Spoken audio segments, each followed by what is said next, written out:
नमस्कार दोस्तों, स्वास्थ्य क्लासेस के यूट्यूब प्लेटफॉर्म पर आपका हार्दिक स्वागत है। आज हम संवैधानिक विकास की आगे की चर्चा करेंगे। जो हमारे क्वेश्चन सीरीज है उसके आगे की चर्चा करेंगे। तो हमने 24 क्वेश्चन तक कर लिए थे, अब 25वें क्वेश्चन की ओर आगे बढ़ते हैं। क्वेश्चन है, किसने मॉन्टेग्यू चेम्सफोर्ड सुधारों को असंतोषजनक, निराशाजनक और प्रकाशहीन सूर्य बताया? तो इसके ऑप्शन है गोपाल कृष्ण गोखले, सेकंड ऑप्शन है लाला लाजपत राय, थर्ड है बाल गंगाधर तिलक और फोर्थ है डॉक्टर एनी बेसेंट। तो इसका हमारे पास आंसर हो जाएगा, वो हो जाएगा बाल गंगाधर तिलक। ठीक है, उन्होंने बाल गंगाधर तिलक ने जो मॉन्टेग्यू चेम्सफोर्ड अधिनियम था उसमें कहा था कि ये सुधार जो हैं वो आधे अधूरे हैं। इसमें जो सुधार हैं, सुधार आधे अधूरे हैं। क्या है? आधे अधूरे। इसकी वजह से उन्होंने इसे असंतोषजनक, निराशाजनक और प्रकाशहीन सूर्य बताया। अच्छा, वहीं पर एक महापुरुष हुए जिनका नाम है सुभाष चंद्र बोस। सुभाष चंद्र बोस, उन्होंने इनके बारे में क्या कहा, इस अधिनियम के बारे में क्या कहा? वो कहा है कि 1919 का अधिनियम, यानी कि मॉन्टेग्यू चेम्सफोर्ड अधिनियम, जिसे हम 1919 के अधिनियम के नाम से भी जानते हैं, 1919 का अधिनियम जो है जनता के लिए नवीन बंधन गाड़ दिए हैं। नवीन बंधन गाड़ दिए हैं। ठीक है, ये कहा सुभाष चंद्र बोस ने। ठीक है, वहीं पर एक और महापुरुष हुए जिनका नाम है एस.एन. बनर्जी। क्या है? एस.एन. बनर्जी। देखिए, जब एक कथन आ चुका है तो हो सकता है कि दूसरा कथन भी आ जाए और तीसरा कथन भी आ जाए, तो हमें हर पॉसिबिलिटी लेके चलनी है।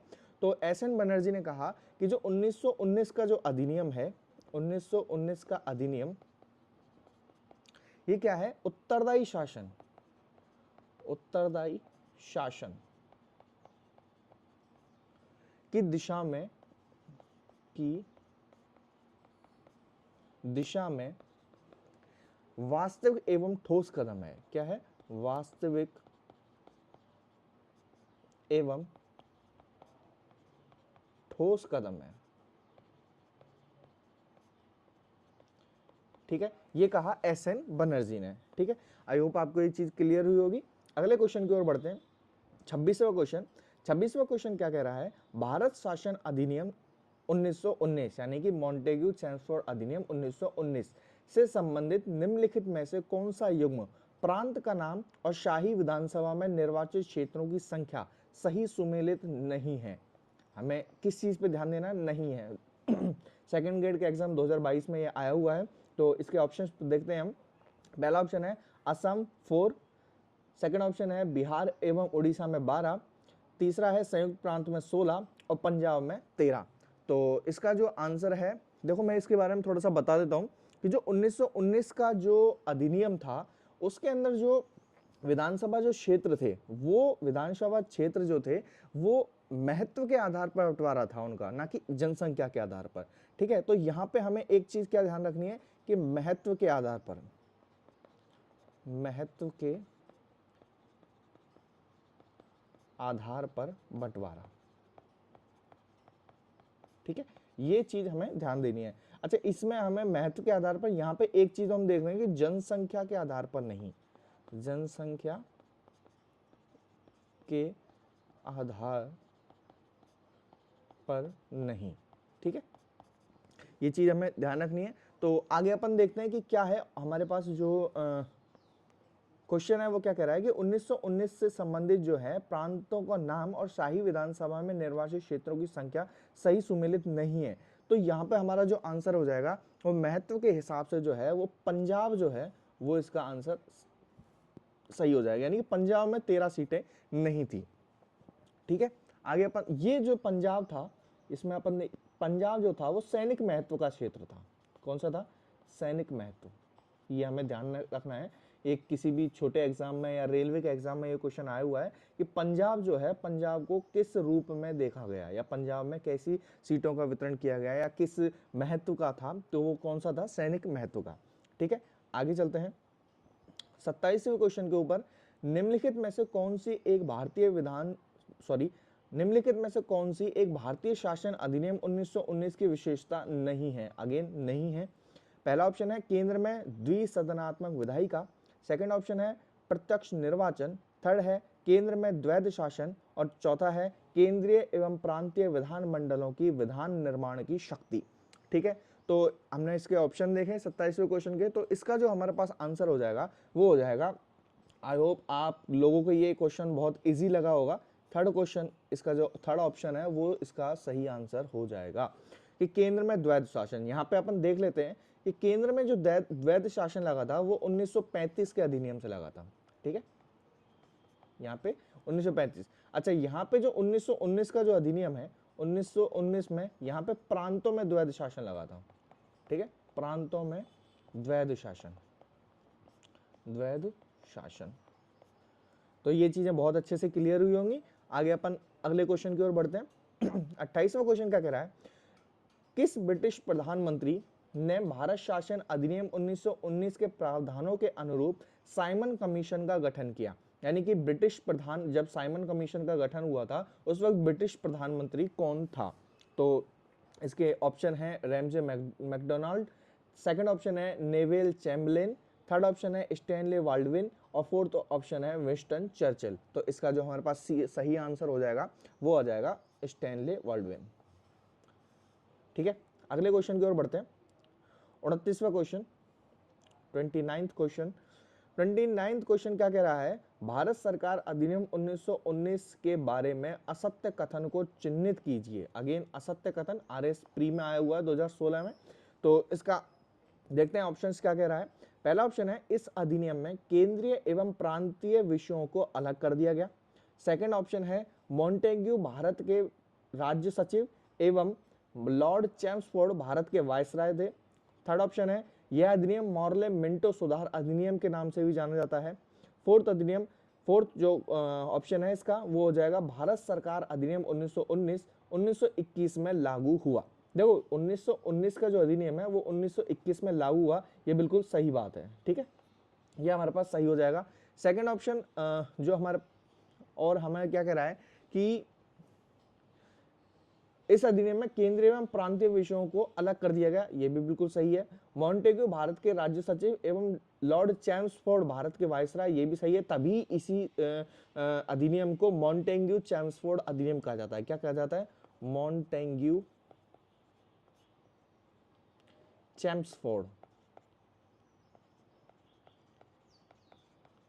चैम्सफोर्ड अधिनियम 1919। तो इस हिसाब से हमारे पास जो मॉर्ले मिंटो सुधार अधिनियम, ये हमारे पास इसका सही आंसर हो जाएगा। ये चीज जो है इसकी असत्य है। ठीक है, तो इसको अपन, ये इसका थर्ड ऑप्शन जो है इसका सही आंसर हो जाएगा। अगले क्वेश्चन की ओर बढ़ते हैं। अगला क्वेश्चन क्या कह रहा है? 30 क्वेश्चन। भारत सरकार अधिनियम 1935 में निहित निर्देश साधनों को 1950 के भारत के संविधान में सम्मिलित किया गया है। ठीक है, तो 1935 में निहित ऐसा कौन सी चीजें हैं जो हमारे भारतीय संविधान जो 1950 में हुआ उसमें सीधे सीधे लिया गया है? ये जो क्वेश्चन है वो ये कहना चाह रहा है। तो इसके ऑप्शन देखेंगे।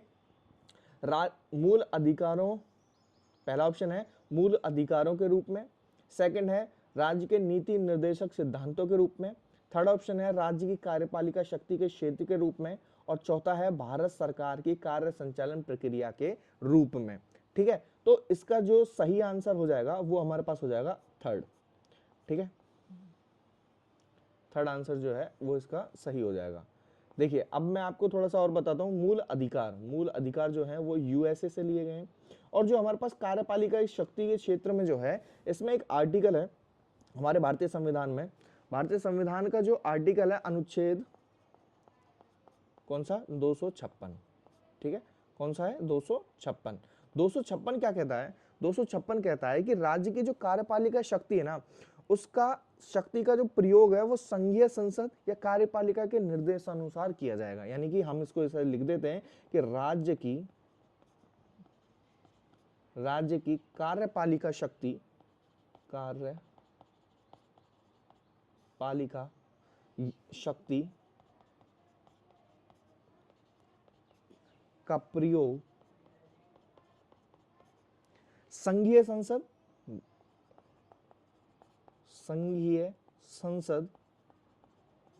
या कार्यपालिका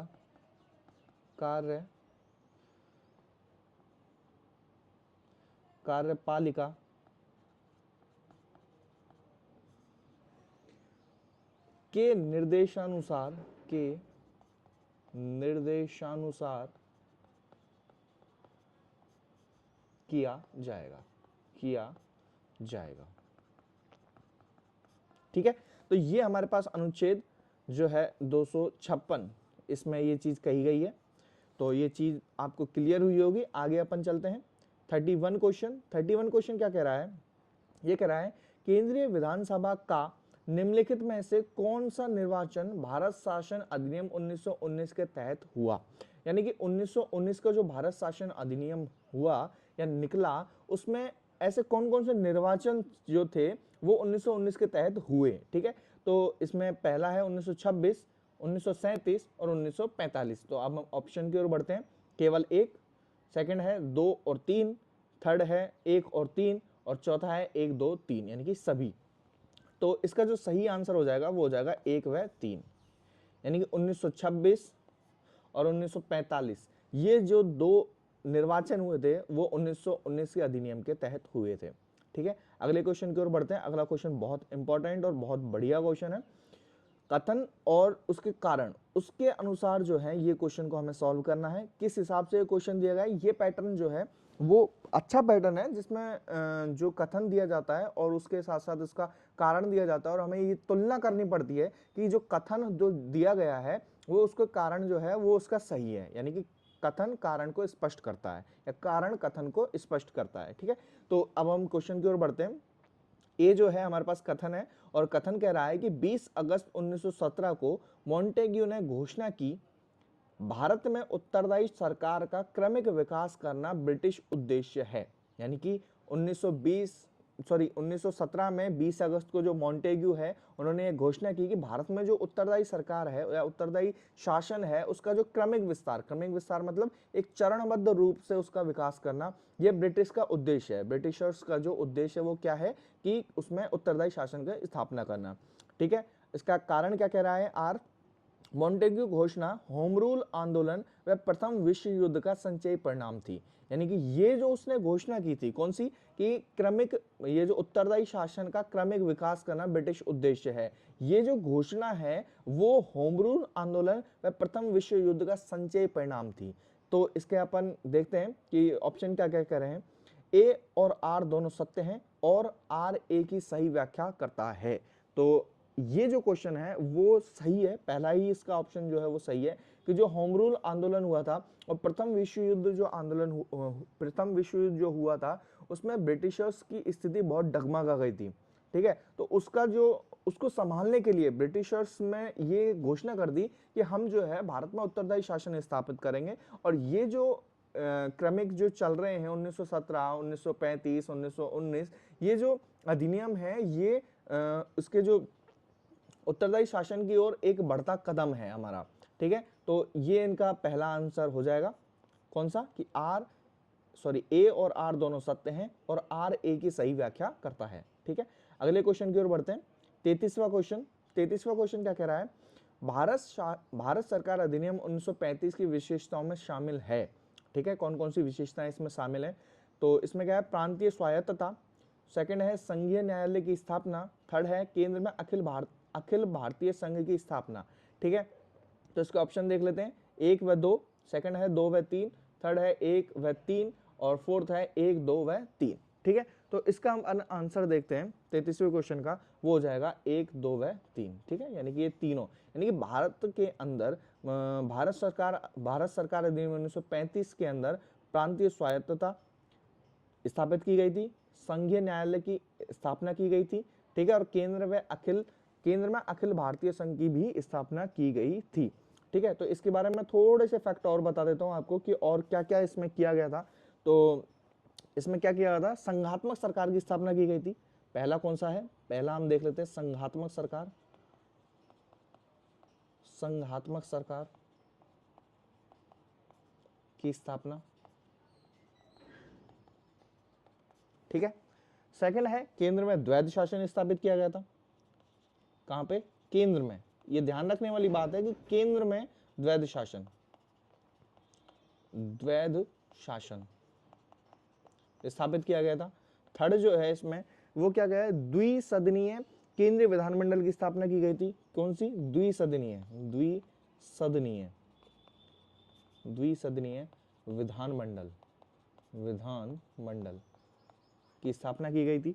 ठीक है, और प्रांतीय शासन व्यवस्था स्थापित की गई थी। कौन सी, जो प्रांतीय स्वायत्ता है, प्रांतीय शासन व्यवस्था कह सकते हैं इसको, प्रांतीय शासन व्यवस्था, शासन व्यवस्था। ठीक है, अगला इसमें क्या कहता है, प्रांतीय विधानमंडलों की स्थापना की गई थी। प्रांतीय विधानमंडल।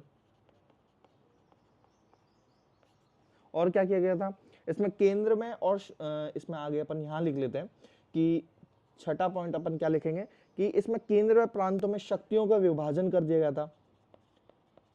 केंद्र व प्रांतों के मध्य, प्रांतों के मध्य शक्ति विभाजन, शक्ति विभाजन कर दिया गया था।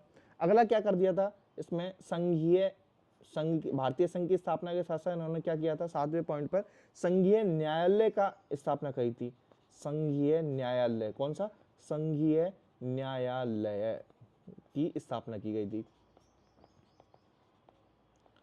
तो ये जो 10 पॉइंट हैं कौन कौन से, हम इसको दोबारा देख लेते हैं इस क्वेश्चन में कि 1935 की विशेषताओं में कौन कौन सी है। पहला है संघात्मक सरकार की स्थापना, दूसरा है केंद्र में द्वैध शासन की स्थापना, तीसरा है द्विसदनीय विधानमंडल की स्थापना की गई थी, फिर है प्रांतीय शासन व्यवस्था की स्थापना की गई थी, प्रांतीय विधानमंडलों की स्थापना की गई थी, और क्या किया गया था, और इसमें किया गया था केंद्र व प्रांतों के मध्य शक्तियों को विभाजन कर दिया गया था।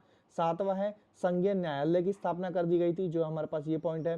प्रांतीय स्वायत्ता स्थापित कर गई थी, और केंद्र में अखिल भारतीय संघ की स्थापना भी की गई थी। ठीक है, तो ये क्वेश्चन जो है वो आपका ब्रीफली तैयार हो चुका है। आगे अपन देखते हैं 34वें क्वेश्चन के ऊपर कि संघीय न्यायालय की स्थापना की गई थी भारत के किस अधिनियम के तहत। संघीय न्यायालय की स्थापना अभी अभी अपन देख के आए कि संघीय न्यायालय की स्थापना 1935 के तहत की गई थी। ठीक है, तो इसका आंसर हो जाएगा 1935। ठीक है, अगले क्वेश्चन की ओर बढ़ते हैं। 35वां क्वेश्चन, केंद्र में द्वैध शासन किस अधिनियम के अंतर्गत किया गया था। देखो, केंद्र में द्वैध शासन, केंद्र में द्वैध शासन किया गया था 1935 में, और राज्य में द्वैध शासन, राज्य में द्वैध शासन, ये आप बताओगे मुझे कमेंट सेक्शन में कि राज्यों में द्वैध शासन जो है वो किस अधिनियम के तहत लगाया गया था। ठीक है, अगले क्वेश्चन की ओर बढ़ते हैं। अगला क्वेश्चन 36वां हमारे पास है, ब्रिटिश कालीन भारत में संघीय सरकार की अवधारणा का सूत्रपात किस अधिनियम द्वारा किया गया।